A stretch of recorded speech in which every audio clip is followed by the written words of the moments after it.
summation at the start of the culture drop down, but I think I'll read it again just to refresh my and your memory perhaps. So, please get comfortable, get headphones or earpods if you can, lie down or sit in a relaxed position and just chill out. I'm happy to just spend some time with you and learn some cool stuff along the way. Leave a comment down below if you have a video you want me to do, a Wikipedia series you want me to do, or something like that. Okay. A variety of sources illuminate the culture, activities and beliefs of the Vikings. Although they were generally a non-literate culture that produced no literary legacy, they had an alphabet and described themselves and their world on runestones. Most contemporary literary and written sources on the Vikings come from other cultures that were in contact with them. Since the mid-20th century, archaeological findings have built a more complete and balanced picture of the lives of the Vikings. The archaeological record is particularly rich and varied, providing knowledge of their rural and urban settlement, crafts and production, ships and military equipment, trading networks, as well as their pagan and Christian religious artifacts and practices. Now moving to literature and language. The most important primary sources on the Vikings are contemporary texts from Scandinavia and regions where the Vikings were active.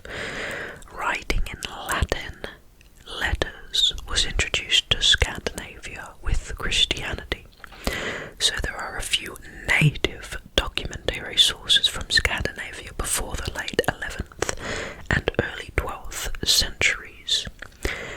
The Scandinavians did write inscriptions in runes, but these are usually very short and formulaic.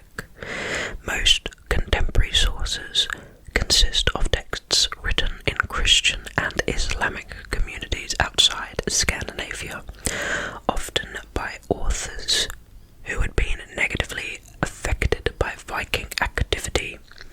So you'd imagine, therefore, you'd have to evaluate the source for bias. Later writing on the Vikings and the Viking Age can also be important for understanding them and their culture, although they need to be treated cautiously. After the consolidation of the church and the assimilation of Scandinavia and its colonies into the mainstream of medieval Christian culture in the 11th and 12th centuries, native written sources began to appear in Latin and Old Norse. In the Viking colony of Iceland, an extraordinary vernacular literature blossomed in the 12th through 14th centuries, and many traditions connected with the Viking Age were written down for the first time in the Icelandic sagas. You may remember this from the last video. A literal interpretation of these medieval prose narratives about the Vikings and the Scandinavian past is doubtful, but many specific elements remain worthy of consideration, such as the great quantity of skaldic poetry attributed to the court poets of the 10th and 11th centuries, the exposed family trees, the self-images, the ethical values that are contained in these literary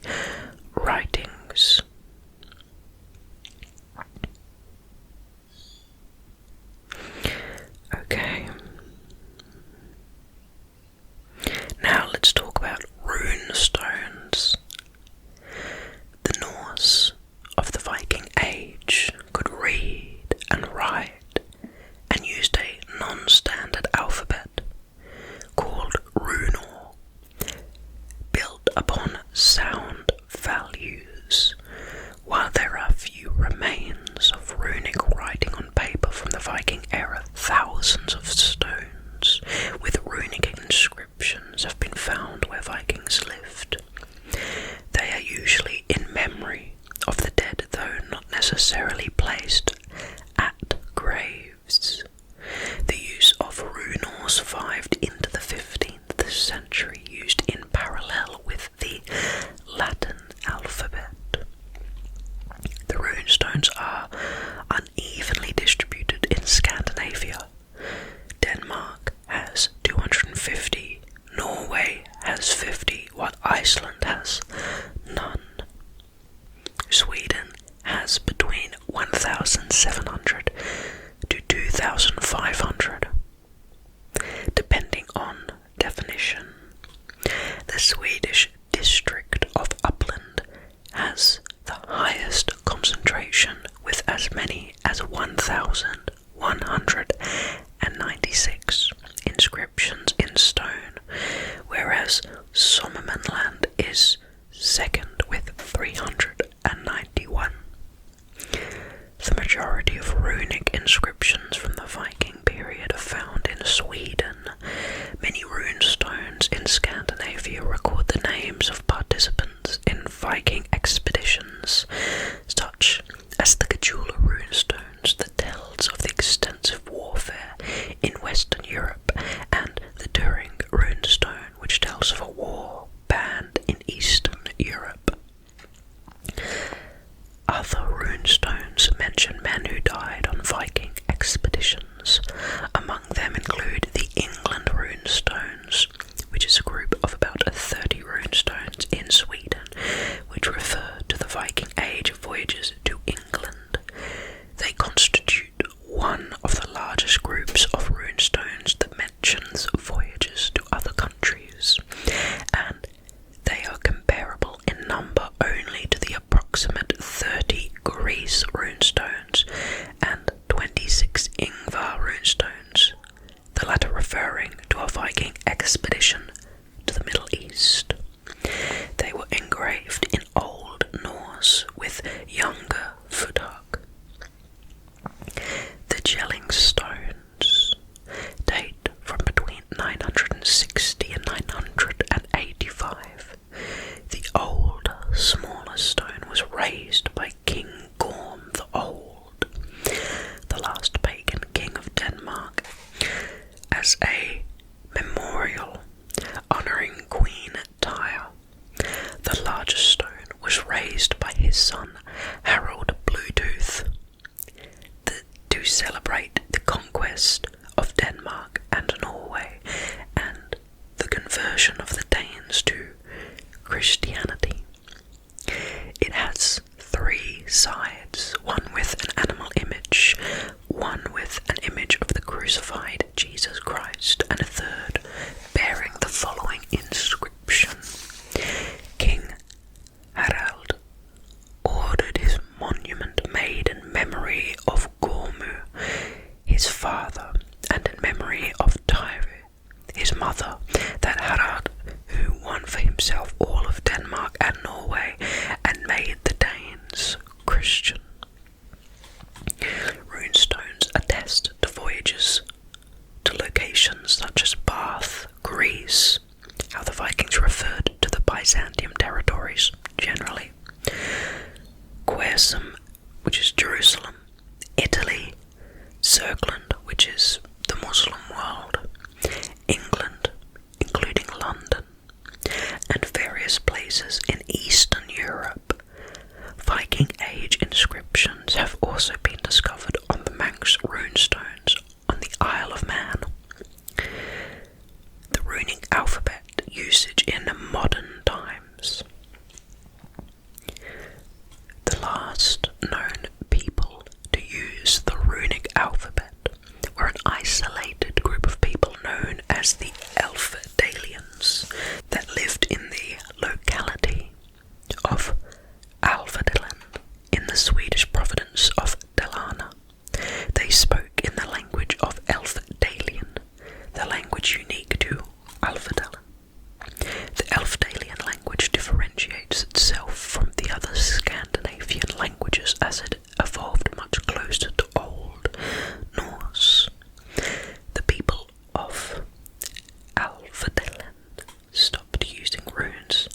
as late as the 1920s. Usage of runes therefore survived longer in Alpha-Delen than anywhere else in the world. The last known record of the Elfdalian runes is from 1929. They are a variant of the Dalecarlian runes, runic inscriptions that were also found in Dalarna. Traditionally regarded as a Swedish dialect, but by several criteria closer related to West Scandinavian dialects, Elfdalian is a separate language by the standard of mutual intelligibility.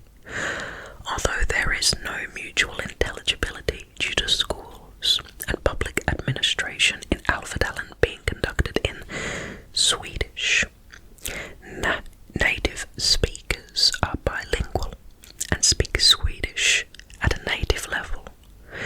Residents in the area who speak only Swedish as their sole native language, neither speaking nor understanding Elfdalian, are also common. Alpha-Dalen can be said to have its own alphabet. During the 17th and 18th century, today there are about 2,000 to 3,000 native speakers of Elfdalian. It's a very low number, and I really hope that we can do something to preserve the language, to prevent it from being extinct, as languages are kind of a precious thing, as they conserve our history, and also having the ability to speak another language gives you a different framework to be able to think with. So they're useful, they have a utility to keep. Okay, now we move to burial sites. There are numerous burial sites associated with Vikings throughout Europe and their sphere of influence in Scandinavia, the British Isles, Ireland, Greenland, Iceland, Faroe Islands, Germany, the Baltics, Russia, etc. The burial practices of the Vikings were quite varied, from dug graves in the ground to tumuli, sometimes including so-called ship burials. According to written sources, most of the funerals took place at sea. The funerals involved either burial or cremation, depending on local customs. In the area that is now Sweden, cremations were predominant. In Denmark, burial was more common, and in Norway, both were common. Vikings' barrows are one of the primary sources of evidence for circumstances in the Viking Age. The items buried with the dead give some indication as to what was considered important to possess in the afterlife. It is unknown what mortuary services were given to the dead children by the Vikings. Some of the most important burial sites for understanding the Vikings include Norway, Osberg, Gokstad, Borgenhag, and I don't think I'm going to try and attempt all of the other names, because some of them I haven't the faintest clue as to how I would even try going about doing that. Okay, now we move to learn about ships. There have been several archaeological finds of Viking ships of all sizes, providing knowledge of the craftsmanship that went into building them. There were many types of Viking ships, built for various uses. The best known type is probably the longship. Longships were intended for warfare and exploration, designed for speed and agility, and were equipped with oars to complement the sail, making navigation possible independently of the wind. The longship had a long, narrow hull and shallow draught to facilitate landings and troop deployments in shallow water.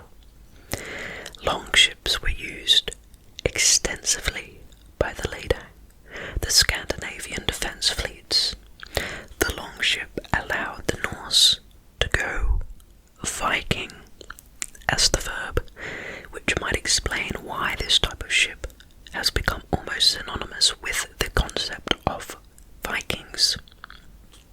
The Vikings built many unique types of watercraft, often used for more peaceful tasks.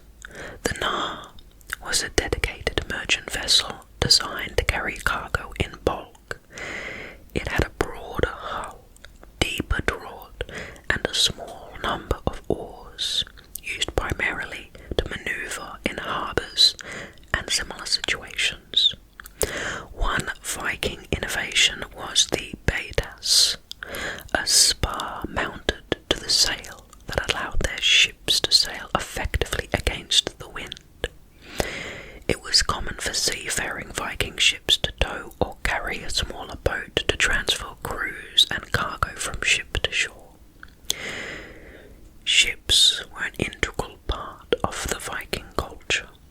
They facilitated everyday transportation across seas and waterways, exploration of new lands, raids, conquests, and trade with neighbouring cultures.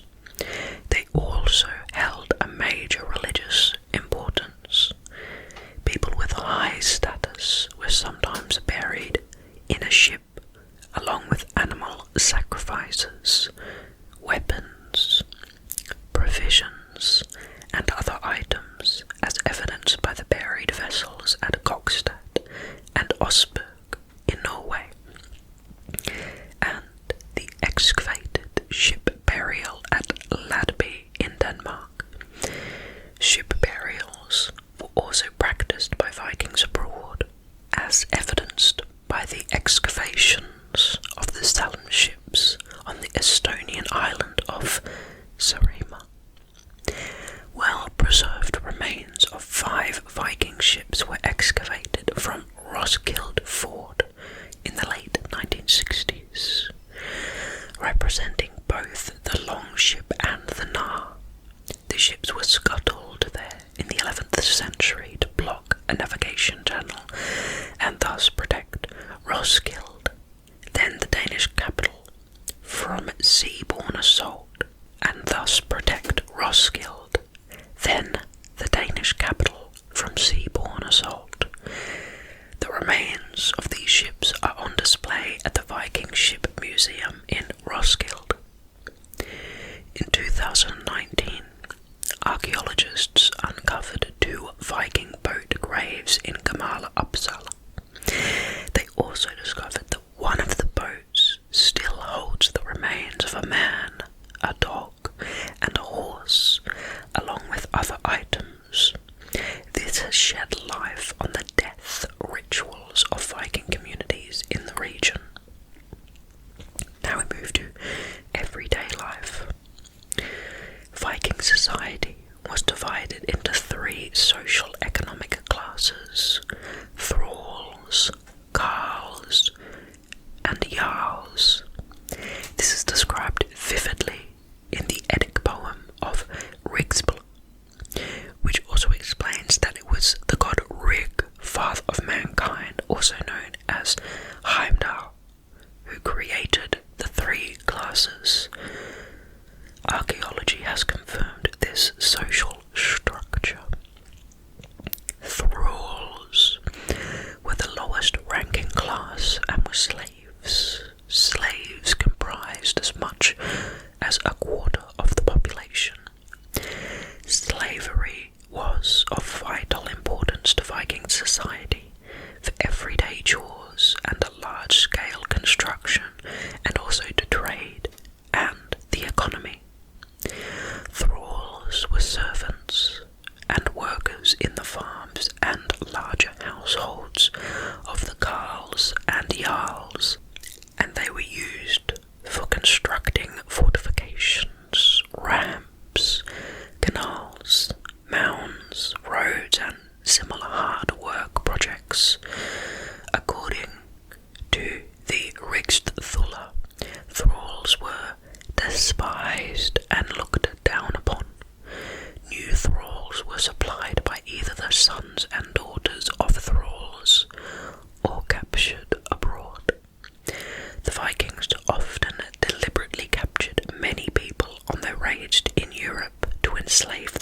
as thralls.